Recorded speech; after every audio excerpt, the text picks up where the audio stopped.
आज हम बात करने वाले हैं एक ऐसी किताब के बारे में जो पैसे की दुनिया में तहलका मचा चुकी है। हाँ भाई, मैं बात कर रहा हूँ रॉबर्ट कियोसाकी की फेमस किताब रिच डैड पुअर डैड की। ये वो किताब है जिसने लाखों लोगों की सोच को पैसे के बारे में बदल दिया। लेकिन क्या आप जानते हैं कि इस किताब में ऐसा क्या खास है? नहीं पता? कोई टेंशन नहीं, मैं आज आपको बताने वाला हूँ कि इस किताब में क्या मस्त फाइनेंशियल ज्ञान छुपा है। तो चलो शुरू करते हैं इस बेस्ट सेलर बुक का रिव्यू जो आपकी जेब को मोटा करने में मदद कर सकती है।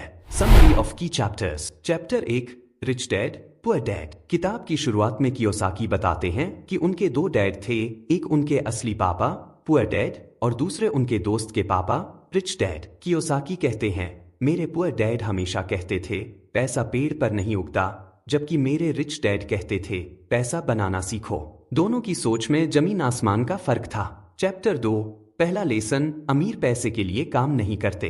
इस चैप्टर में कियोसाकी बताते हैं कि अमीर लोग पैसे को अपने लिए काम करवाते हैं। रिच डैड समझाते हैं, देखो बेटा, गरीब और मिडिल क्लास लोग पैसे के लिए काम करते हैं, लेकिन अमीर लोग पैसे को अपने लिए काम करवाते हैं। तुम्हें भी यही करना सीखना होगा।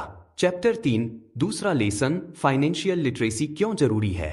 इस चैप्टर में कियोसाकी फाइनेंशियल एजुकेशन की अहमियत बताते हैं। कियोसाकी कहते हैं, स्कूल में हमें पैसों के बारे में कुछ नहीं सिखाया जाता, इसलिए ज्यादातर लोग पैसों के मामले में अनपढ़ रह जाते हैं। फाइनेंशियल लिटरेसी सीखना बहुत जरूरी है। चैप्टर 4, तीसरा लेसन, अपना बिजनेस शुरू करो।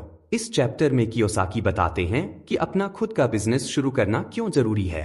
रिच डैड कहते हैं, नौकरी करने से तुम कभी अमीर नहीं बनोगे। अगर तुम्हें अमीर बनना है तो अपना बिजनेस शुरू करो। याद रखो, मैकडॉनल्ड्स का मालिक रियल एस्टेट का बिजनेस करता है, बर्गर का नहीं। चैप्टर 5, चौथा लेसन, टैक्स की हिस्ट्री और कॉरपोरेशन की पावर। इस चैप्टर में कियोसाकी बताते हैं कि कैसे अमीर लोग टैक्स सिस्टम का फायदा उठाते हैं। कियोसाकी समझाते हैं, अमीर लोग कॉरपोरेशन बनाकर अपने टैक्स को कम करते हैं। वे जानते हैं कि कानूनी तरीके से टैक्स बचाना गलत नहीं है। चैप्टर 6, पांचवा लेसन, रिच लोग पैसा बनाते हैं। इस चैप्टर में कियोसाकी बताते हैं कि अमीर लोग पैसे को कैसे देखते हैं। रिच डैड कहते हैं, पैसा सिर्फ एक आइडिया है। अगर तुम सोचते हो कि पैसा बनाना मुश्किल है तो तुम्हारे लिए ये मुश्किल ही रहेगा, लेकिन अगर तुम सोचते हो कि ये आसान है तो ये आसान हो जाएगा। चैप्टर 7, छठा लेसन, काम करके सीखो, सुरक्षा के लिए मत काम करो। इस चैप्टर में कियोसाकी बताते हैं कि नौकरी की सुरक्षा एक मिथ है।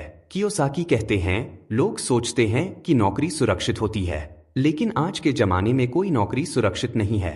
इसलिए अलग अलग स्किल्स सीखो और अपने आप पर निर्भर रहो। चैप्टर 8, शुरुआत करना। इस चैप्टर में कियोसाकी बताते हैं कि फाइनेंशियल इंडिपेंडेंस की तरफ पहला कदम कैसे उठाएं। कियोसाकी सुझाव देते हैं, सबसे पहले अपने दिमाग को ट्रेन करो, फिर अपने पैसों को मैनेज करना सीखो और फिर रिस्क लेना सीखो। चैप्टर 9, अभी भी और चाहिए। यहाँ कुछ टू डू है। इस आखिरी चैप्टर में कियोसाकी कुछ प्रैक्टिकल टिप्स देते हैं। कियोसाकी कहते हैं, एक्शन लो, सिर्फ पढ़ने से कुछ नहीं होगा, जो सीखा है उसे लागू करो। याद रखो, फाइनेंशियल आईक्यू बढ़ाने का सबसे अच्छा तरीका है रियल लाइफ एक्सपीरियंस एनालिसिस। ये किताब फाइनेंशियल लिटरेसी की दुनिया में एक गेम चेंजर साबित हुई है। इसकी सबसे बड़ी खूबी ये है कि ये कॉम्प्लेक्स फाइनेंशियल कॉन्सेप्ट्स को आम आदमी की भाषा में समझाती है। किताब के मुख्य मैसेज एसेट्स बनाना, पैसे को अपने लिए काम करवाना और फाइनेंशियल एजुकेशन की अहमियत आज भी उतने ही रेलेवेंट हैं जितने पहले थे। लेकिन ध्यान रहे, ये किताब बेसिक फाइनेंशियल प्रिंसिपल्स पर फोकस करती है, डिटेल्ड इन्वेस्टमेंट स्ट्रेटजीज पर नहीं। कुछ लोग इस बात पर सवाल उठा सकते हैं कि क्या किताब में दी गई सलाह हर किसी के लिए काम करेगी। हर किसी की सिचुएशन अलग होती है, इसलिए सभी टिप्स हर किसी पर लागू नहीं हो सकते। फिर भी ये किताब पैसों के बारे में सोचने का एक नया नजरिया देती है जो हर उम्र के लोगों के लिए फायदेमंद हो सकता है। कंक्लूजन।